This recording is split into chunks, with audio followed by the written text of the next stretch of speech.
Power star Shri Pawan Kalyan Konidela Gandhi తమ సందేశాన్ని అందించవలసిందిగా కోరుకుంటాం.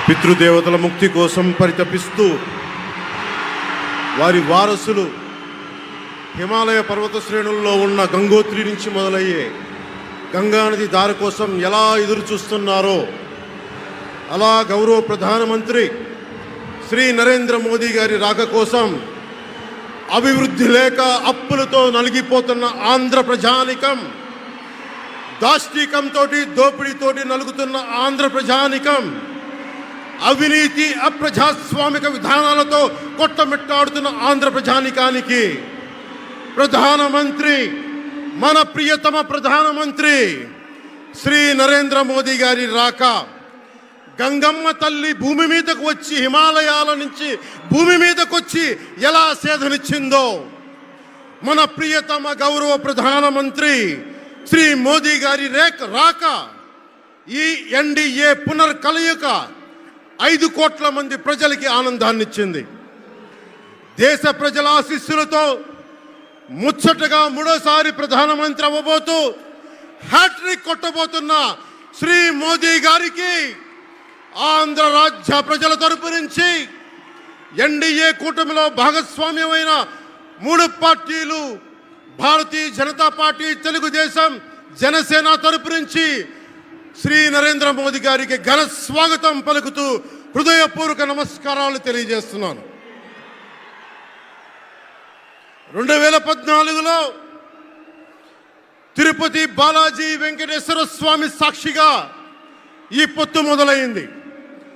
ఈ రోజున ఇక్కడ 2024లో బెజవాడ కనకదుర్గమ్మ సాక్షిగా ఈ పొత్తు వేరే రూపం తీసుకోబోతుంది. దుర్గమ్మ తల్లి స్వయంగా ఆశీర్వదిస్తుంది. ఇక్కడ ఆంధ్ర రాజధానికి అమరావతి దేదీప్యమానంగా వెలగాలని, దానికి నేను అండగా ఉన్నానని మోదీ గారు మరీ వచ్చారు ఇక్కడికి.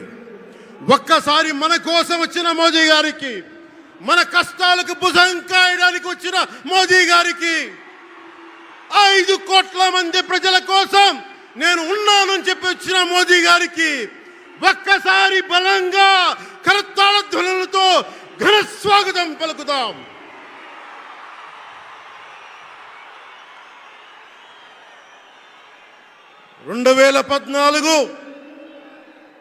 తిరుపతి బాలాజీ ఆశీస్సులతో ఎన్డీఏ విజయాన్ని సాధించింది, ప్రభుత్వాన్ని స్థాపించింది. 2024లో దుర్గమ్మ తల్లి ఆశీస్సులతో మొదలు పెడుతున్నాం. అంతకు మించిన ఘన విజయం సాధిస్తున్నాం. ఎన్డీఏ ప్రభుత్వాన్ని స్థాపిస్తున్నాం.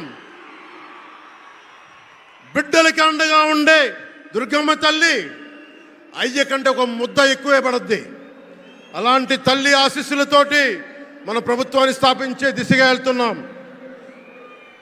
మోదీ గారు డిజిటల్ భారత్ అన్న నేపథ్యంలో దేశాన్ని మొత్తం తీసుకెళ్తా ఉంటే, ఇక్కడున్న వైసీపీ ప్రభుత్వం అధికారికంగా ప్రతి చోట క్యాష్ ఎకానమీ అయిపోయింది. దేశాన్ని డిజిటలైజ్ చేద్దాం, కరప్షన్ తగ్గిద్దాం, బ్లాక్ మనీని తగ్గిద్దామంటే ఆంధ్ర రాష్ట్రంలో మటుకు బ్లాక్ మనీ ఎక్కువైపోయింది.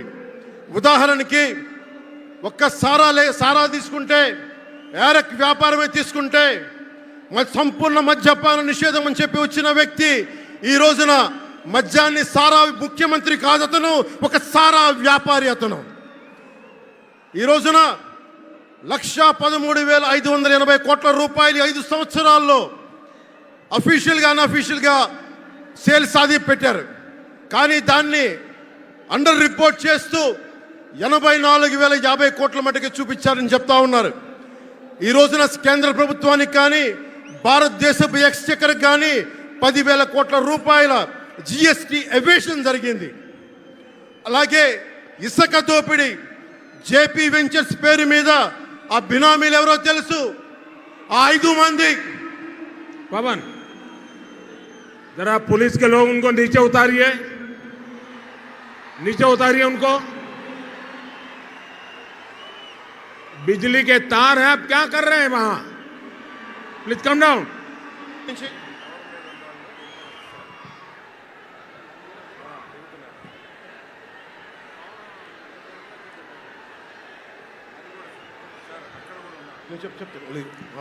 आपकी जिंदगी हमारे लिए बहुत कीमती है। प्लीज नीचे आइए आप। मीडिया वालों ने आपकी फोटो ले ली है, आप नीचे आइए।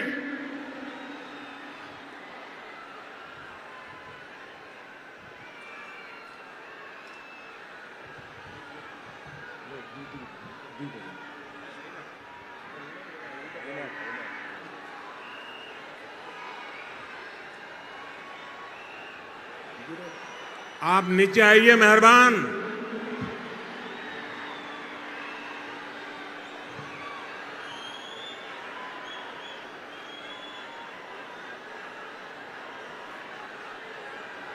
यहां जो पुलिस के लोग होंगे इन सभी टावर पे जरा केयर करें। इसमें बिजली के तार हैं, अगर कुछ गलत हो गया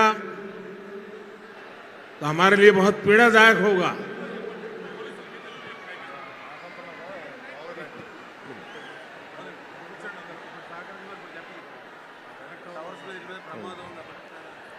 దయచేసి అందరూ ఆ ఎలక్ట్రికల్ లైట్స్ అన్నీ ఉన్నాయి, ఎలక్ట్రికల్ కనెక్షన్స్ ఉన్నాయి. దయచేసి మీ ప్రాణాల మీద ప్రధానమంత్రి గారు ఎప్పుడు ప్రోటోకాల్ బ్రేక్ చేసి మరి మీకోసం వచ్చారు. దయచేసి వాటి మీదకి ఎక్కకండి. సభ సజావుగా జరగాలి, మీరు క్షేమంగా ఇంటికి వెళ్ళాలని ప్రధానమంత్రి మోదీ గారు కోరుకుంటూ మరి సభ కంటే ముందు వచ్చారు. ఆయన మాట్లాడగల సమయం కంటే కూడా ముందు వచ్చారు మీకోసం. దయచేసి బాబు మీరు కూడా దిగిపోయింది అక్కడి నుంచి, ఆ టవర్ నుంచి దిగిపోమ్మా. నువ్వు కూడా దిగిపో, ఆరెంజ్ చొక్కా దిగిపో, దిగిపో దిగిపో దిగాలి దిగాలి. దయచేసి కింద ఉన్న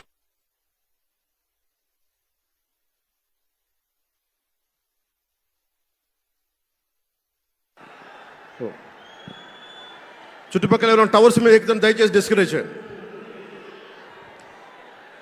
జేపీ వెంచర్స్ పేరు మీద జగన్ బినామీలు దాదాపు 40,000 కోట్ల స్కామ్ ఇసుక దోచేశారు. అందరూ అడిగిన వాళ్ళని, కిషన్ అనే రిపోర్టర్ని చిత్తూరులో చంపేశారు. ఇక లా అండ్ ఆర్డర్ దృష్టికి వస్తే ఆంధ్రప్రదేశ్ హైయెస్ట్ గాంజా క్యాపిటల్ అయిపోయింది. New drug capital of India అయిపోయింది ఆంధ్రప్రదేశ్. రాజ్యసభ హోంశాఖ సహాయ మంత్రి శ్రీ అజయ్ కుమార్ మిశ్రా గారు 2019 ఒక ప్రశ్నకి సమాధానంగా 2019-2021లో 30,196 ఆడవాళ్ళు అదృశ్యమయ్యారని చెప్పి స్వయాన రిపోర్ట్ చేశారు.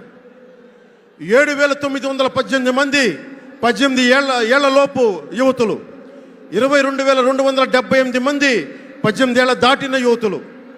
దీనికి ఒక్క స్పందన లేదు ఈ ప్రభుత్వం నుంచి. ఒకవైపు ఆత్మనిర్భర్ భారత్గా, సెల్ఫ్ రిలయంట్ భారత్గా ఎక్కడి నుంచో విదేశాల నుంచి వచ్చిన సంస్థలు భారతదేశానికి వస్తుంటే ఆంధ్రప్రదేశ్కి రావాల్సిన సంస్థలు పారిపోతూ ఉన్నాయి. 2,200 కోట్ల పెట్టుబడితో సంస్థ హైదరాబాద్ తరలిపోయింది. Amar Raja, Franklin Templeton, Reliance Electric unit ఇవన్నీ ఈరోజు వెళ్ళిపోయినాయి ఆంధ్రప్రదేశ్ నుంచి. పారిశ్రామిక ప్రగతి ఒకప్పుడు 2019లో 10.24% ఉండగా ఈ రోజున -3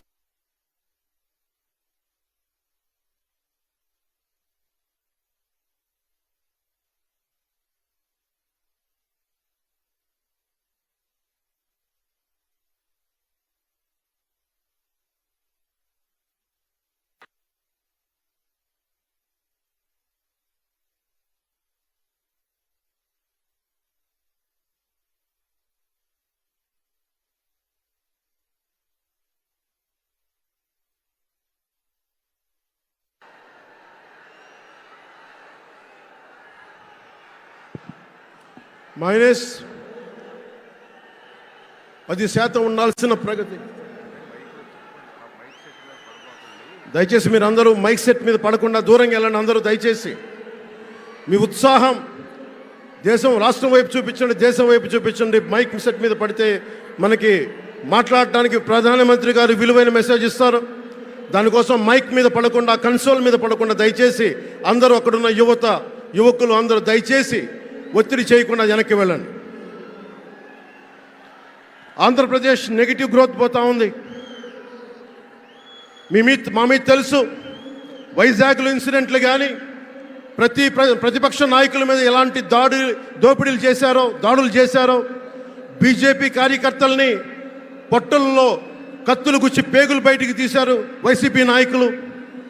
వైఎస్ వివేకానంద రెడ్డి గారిని మర్డర్ చేయించిన ప్రభుత్వం ఇది. సిబిఎన్ గారిని ఇబ్బంది పెట్టిన ప్రభుత్వం అరెస్ట్ చేసి నన్ను స్వయాన అనేక పర్యాయాలు అడ్డుకున్న ప్రభుత్వం ఇది. ఈ ప్రభుత్వం పోవాలి. ఈ ప్రభుత్వం పోవాలంటే ఒకటే, డబ్బులు పెరిగిపోయిన జగన్కి ఎవరు అడ్డు ఆపు లేరు, నేను ఏదైనా చేయగలను అనుకుంటున్నాడు. రావణాసురుడు కూడా ఒకటే అనుకున్నాడు, నా చుట్టూ బంగారంతో కట్టిన లంక ఉంది, వజ్రాలతో వైడూర్యాలతో ఉన్న పుష్పక విమానం ఉంది, ధీరులు సూరులు మంది మార్బలం ఉన్నారు అనుకున్నాడు. నన్నేం చేయగలడు అనుకున్నాడు. నార చీర కట్టుకొని నేల మీద నిలబడి శ్రీరాముడు బాణంతో చంపేశాడు. రాష్ట్రాన్ని రావణ కాష్టం చేసిన అయోధ్యకే రాముణ్ణి తీసుకొచ్చిన శ్రీ మోదీ గారు ఇక్కడ ఉంటే, రాష్ట్రాన్ని రావణ కాష్టం చేసిన చిటికిని వేలంత రావణాసురుణ్ణి తీసేయడం అంత కష్టమా? నేను తాడేపల్లిగూడెం సభలోనే చెప్పాను, ఇక్కడ నుండి నేను దేవదత్తం పూరిస్తున్నానని. అర్జునుడు పూరించిన శంఖం దేవదత్తం అంటే, నేను దేవదత్తం అన్నాను కానీ పాంచజన్యం అనలేదు. అది పూరించాల్సింది ద్వారకలో ఉన్న శ్రీకృష్ణుడే. అక్కడి నుండే మోదీ గారు పాంచజన్యాన్ని వచ్చిన మోదీ గారు, గుజరాత్ ద్వారక నుంచి వచ్చిన శ్రీ మోదీ గారు ఈ కురుక్షేత్ర యుద్ధం కోసం పాంచజన్యాన్ని పూరిస్తారు. ఇక్కడ జరగబోయే ఎన్నికల కురుక్షేత్రం, ఈ యుద్ధం ఫలితం ధర్మందే విజయం, పొత్తుదే గెలుపు, కూటమిదే పీఠం. ధర్మందే విజయం, పొత్తుదే గెలుపు, కూటమిదే పీఠం. జై హింద్.